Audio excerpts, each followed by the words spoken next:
जो न्यूज पे बैठी 20 कन्या है। नमस्कार, आज हम आपको दिखाते हैं बाल सीधा करते हुए। और जो टेलीप्रॉम्प्टर पे पढ़ रही होती है कैमरा के पीछे, तो लोगों को लगता है धधरा के बोल रही है। एक के बाद एक खबरों में आपका स्वागत है। सबसे पहले हम देखते हैं आज कहाँ पुल गिर गया, ये गिर गया, वो सब। तो ये लोगों को नहीं समझ में आता, इसकी मजबूरी है, इसका मालिक का पेमेंट रुक जाएगा। बात तो सही है। हाँ, विस्पुरुष पुरुष एक तो चिल्लाता है, उधर से बहुत तगड़ा चिल्लाता है। मर्यादा रखिए, थोड़ी मर्यादा रखिए। यहाँ पे उसके एक तो क्या कहिएगा, पत्रकारिता का जो लेवल गिर गया है वो बहुत चिंता में है। पत्रकार सब दो राजनीतिक पार्टियों को लड़वाता है सब। भैया एक पार्टी के तो तुम खुद ही हो। सो गाइस, जैसा कि आप वीडियो क्लिप में देख ही सकते हो कि वीडियो कैसा होने वाला है। दोस्तों, आज खान सर ने मीडिया में बैठे 20 कन्या और 20 पुरुष को, जो कि लोगों के बीच हमेशा जहर फैलाने का काम करते हैं, जिसे हम गोदी मीडिया के नाम से जानते हैं, इन सभी को जबरदस्त धुलाई करने वाले हैं। सो वीडियो के लास्ट तक बने रहना, मजा आने वाला है। तो आइए वीडियो को करते हैं स्टार्ट। चलो भाई, देखो अब मैं क्या करता हूँ। भारत की मीडिया कैसे देखते हैं आप?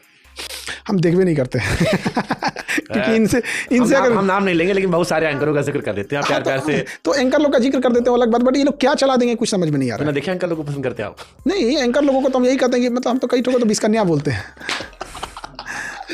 हम वही चीज है। नमस्कार, आज देखते हैं हम आज आपके देश में हम कितनी आग लगा सकते हैं। देखिए, जूम करो। अरे यहाँ तो दूगो बकलोल को बैठा देगा सब। दूगो मुर्गा कैसे लड़ा जाता है? हाँ चलो, लड़। अरे भाई, ये कोई इंटेलेक्चुअल इंसान लाओ ना। कौन गधों को पकड़ के लाए हो? मतलब गधा को उठा के लाएंगे। सुनेगा कौन? हाँ? आप वाली बात कि जब तक वो चाची नमस्ते नहीं आएगा। बस वही बात हो गई यहाँ पे। इंटेलेक्चुअल को लेके आए सब। ऐसे इंसान से इकोनॉमी पे डिस्कस कर रहे थे सब, जिसको मतलब होलसेल प्राइस इंडेक्स और कंज्यूमर प्राइस इंडेक्स में अंतर ही नहीं पता है, और वो बैठ के इकोनॉमी समझा रहे हैं सब। ये सब क्या देखना पड़ रहा है? अच्छा है मैं अंधा हूँ। और क्या मतलब मन करता टीवी फोड़ दे। चल रहा है तो चल रहा है। तो भारत की मीडिया में अगर कुछ बेहतर करना हो, अब देखो, आप हर मंत्र के जादूगर, तो आपसे जो समस्या कहेगा उससे समाधान पूछा जाएगा। तो भारत की मीडिया में क्या ऐसा बेहतर किया जाए जो मीडिया वापस विश्वास ला सके? हो सकता है कुछ लोग फिर से मीडिया में जाने वाले हो, तो वो सुधारों को अपना दें। बताता हूँ। देखिए, एक तो 24 घंटा ये न्यूज चलता है, इसको रोकना चाहिए। अब 24 घंटा कहाँ से न्यूज लाएंगे? फिर वही घसिया-पटा घसीटेंगे। एक सुबह, दोपहर, शाम का 3 स्लॉट बना जहाँ पॉडकास्ट दिए वहीं से खबर चलाते थे पूरे दिन। तो खैर, तो 24 घंटा अलाउ है तो चल रहा है। फिक्स होना चाहिए कि इतने इतने टाइम पे न्यूज़ आएगा। बीच में अगर कोई ऐसी घटना हो गई जो देश के लिए ज़रूरी है, जैसे अभी पहलगाम जैसी घटना हो गई, या कोई स्पेशल सूचना देनी है, तो आ जाए यहाँ पे। बाकी बचे टाइम पे आप स्किल ही सिखा दीजिए, किचन गार्डनिंग सिखा दीजिए, टेरेस गार्डनिंग सिखा दीजिए। उसका एक कोई लेक्चर लेने आएगा, वो समझाने लगेगा। जैसे फिजियोथेरेपी, किसी घर में कोई बूढ़ा है, स्पाइन में दर्द है, किसको माइग्रेन में दर्द है, तो कैसे दबाया जाता है को पता नहीं। माथा लेके आओ, को लोटा ऐसा दबा रहा है। भैया, माइग्रेन के दर्द वाले को किधर से दबाया जाता है कुछ पता नहीं है। बद्दे में दर्द है तो दाब दे। वो ये बुझा रहा है, चाप दे, इसको सब सही हो जाए। यहाँ पे किस बीमारी में कौन सा, जैसे अब किसी को किडनी फेल है या किडनी का प्रॉब्लम है, और उसको दबा के उसको प्रोटीन दे रहे हैं सब। भैया, उसका क्रिएटिनिन बढ़ा हुआ है, उसको प्रोटीन नहीं चाहिए। तो जो बीच का टाइम है वो हम लोग घरों को चीजों में जानकारी के, जैसे पहले होता था, किसानों के प्रोग्राम आते थे, आते थे, वो आते थे ये। और दूसरा क्या है ना, कि सरकार के पास एक बहुत बड़ा हथकंडा होता है एडवर्टाइजमेंट देने का, कि आप हमारे खिलाफ चैनल चलाएंगे तो हम आपको एडवर्टाइजमेंट ही नहीं देंगे। और एडवर्टाइजमेंट ही मेन कमाई का जरिया हो गया है। तो वही टीवी चैनल का तो मेन वही है। सही पकड़े हैं। तो एक इसका रेगुलेशन होना चाहिए कि गवर्नमेंट अगर एडवर्टाइजमेंट दे रही है तो सबको दे। और इसको रेगुलेट कौन करेगा? गवर्नमेंट। यही सबसे बड़ा नस होता है। और आम पब्लिक को ये समझ में नहीं आता है कि ये वाली जो न्यूज पे बैठी 20 कन्या है। नमस्कार, आज हम आपको दिखाते हैं बाल सीधा करते हुए। और जो टेलीप्रॉम्प्टर पे पढ़ रही होती है कैमरा के पीछे, तो लोगों को लगता है धधरा के बोल रही है। एक के बाद एक खबरों में आपका स्वागत है। सबसे पहले हम देखते हैं आज कहाँ पुल गिर गया, ये गिर गया, वो सब। तो ये लोगों को नहीं समझ में आता, इसकी मजबूरी है, इसका मालिक का पेमेंट रुक जाएगा। तो बोलेगा, वो करेगी। तो एक ये जरूरी होना चाहिए। विश्व पुरुष से क्या दिक्कत नहीं आपको, खाली विश्व कन्या करने आपको दिक्कत है। बहुत सारा विश्व पुरुष भी होंगे। हाँ, विश्व पुरुष एक तो चिल्लाता है, उधर से बहुत तगड़ा चिल्लाता है। यहाँ पे थोड़ी मर्यादा रखिए। अगर पलट के मैं आपको 4 शब्द बोल दूं तो कैसा लगेगा? पर मैं नहीं बोलूंगा, क्योंकि मेरी मर्यादा है। अच्छा। उसके एक तो क्या कहिएगा, पत्रकारिता का जो लेवल गिर गया है वो बहुत चिंता में है। मतलब हमको नहीं समझ में आता कि पत्रकार सब दो राजनीतिक पार्टियों को लड़वाता है सब। भैया, एक पार्टी के तो तुम खुद ही हो, तो तुम उसको क्यों बुला लेते हो?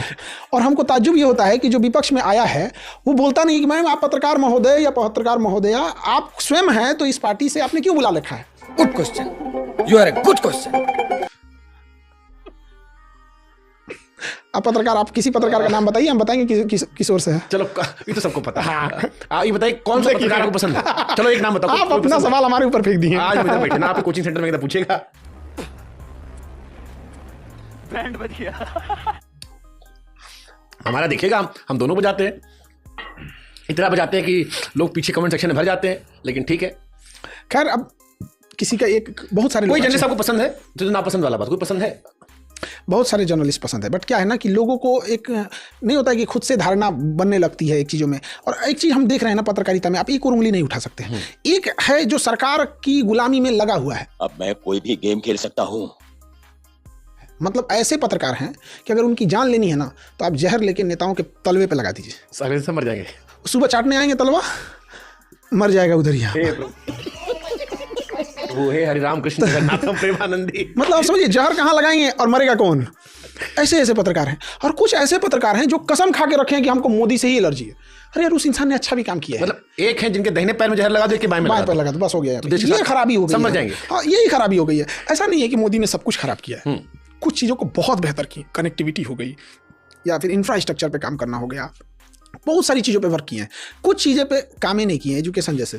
इतना छोटा पहले कभी नहीं हुआ। अच्छा एजुकेशन में कुछ करवे नहीं किए, नहीं किए हैं। हम आपको गारंटी देते हैं, प्राइवेट स्कूल को बंद कर दीजिए, एजुकेशन सिस्टम तबाह हो जाएगा। पूरी एजुकेशन सिस्टम प्राइवेट लोगों ने संभाल के रखा है। चाहे वो नर्सरी का, आप अपने गांव का बात बताइए, आपके जिला का अगर कोई 10 अच्छे स्कूल बताइए जिसमें एक भी सरकारी आता हो, नहीं होगा फिर। और वो भी ईसाइयों ने। तो इंडिया का एजुकेशन सिस्टम ईसाइयों के कंधे पे।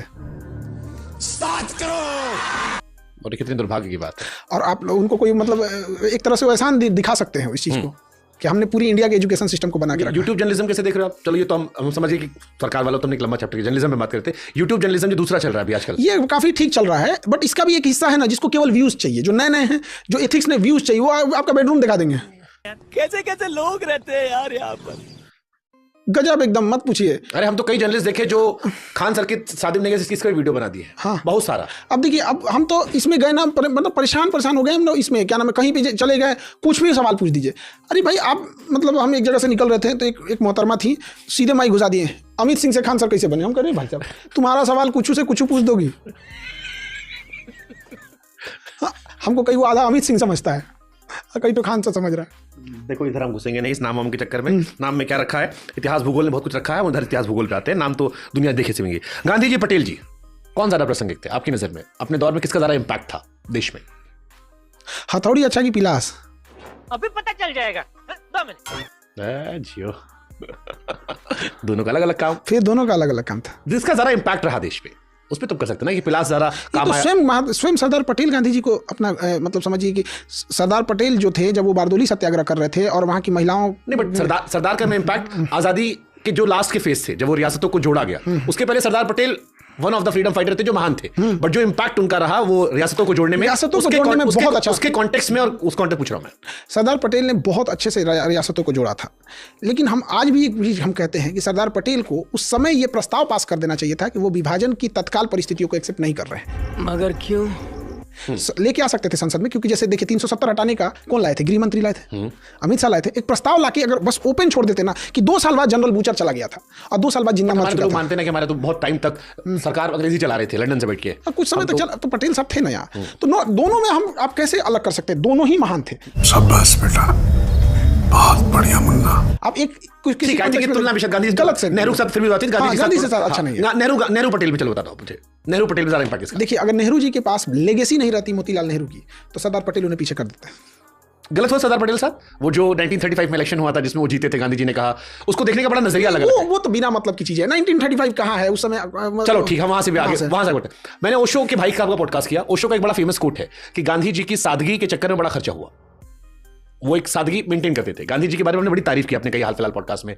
How you see Gandhi ji दोनों नजरिए से, एक उनका इंपैक्ट जो आपने बंगाल वाली बात की कि दिल्ली में दंगा हो रहा था, वो बंगाल में बैठ के भारत को जोड़ने की कोशिश कर रहे थे, जो उनकी महानता की बहुत बड़ी पराकाष्ठा है जिसके लिए हम सबको उनका सम्मान करना चाहिए। और एक जो उनके बारे में चर्चा होती है आज के दौर में कि उनकी सादगी मेंटेन करने में बड़ा खर्चा होता था। एक पहनना है, गाय साथ बकरी जाएगी और एक डब्बा पूरा बुक होगा। ओशो का एक बड़ा बयान फेमस वायरल होता है। तो ये दोनों कैसे देखते हो ओवरऑल? बेटा, लगता है तुम खा के ही मानोगे। देखिए, गांधी जी के में किसी भी इंसान के अंदर कोई कमियां हैं तो उसको उस कमी के हिसाब से कहिए। अब किसी के पैर से नहीं चल पा रहा है तो उसको अंधा नहीं ना कहिएगा। सही बात है। तो जो अब कहते हैं विभाजन गांधी ने किया, हाँ ये बहुत चलता है। गांधी जी ने, बताता हूँ, पहले ये देखो, ये क्या तरीका है? पाकिस्तान पे थोड़ा सॉफ्ट थे, वो भिजवा दिए ज्यादा। नरम दल के थे। आप इससे ऐतराज दिखा सकते थे कि वो नरम दल के थे।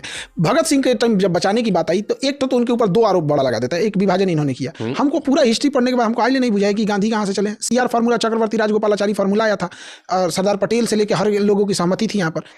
अब तो एक ये आरोप लग जाता है। दूसरा कि भगत सिंह को नहीं बचा सकते थे। हाँ। भगत सिंह को बचाने की हम बात कर रहे हैं। गांधी क्या थे? वकील।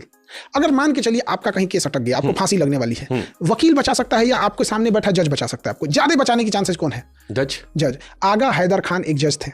आगा हैदर खान ने लिखा है कि भगत सिंह को शक के आधार पर आप फांसी नहीं दे सकते हैं, तो उसके बावजूद जो जजेस की टीम थी, ज्यूरीज थी, भगत सिंह को फांसी दे दी। आगा हैदर खान ने अपने जज के पद को इस्तीफा दे दिया कि मैं ये इस अंधे कानून में जज बन के क्या करूं। तो फाइनली आज का वीडियो ख़त्म हो चुका है। आज का वीडियो बस इतना ही। वीडियो आपको कैसा लगा कमेंट में ज़रूर बताना, और खान सर द्वारा गोदी एंकर का नामकरण आपको कैसा लगा ये भी कमेंट में ज़रूर बताना। तो जल्द ही मिलते हैं ऐसे वीडियो के साथ, तब तक के लिए बाय।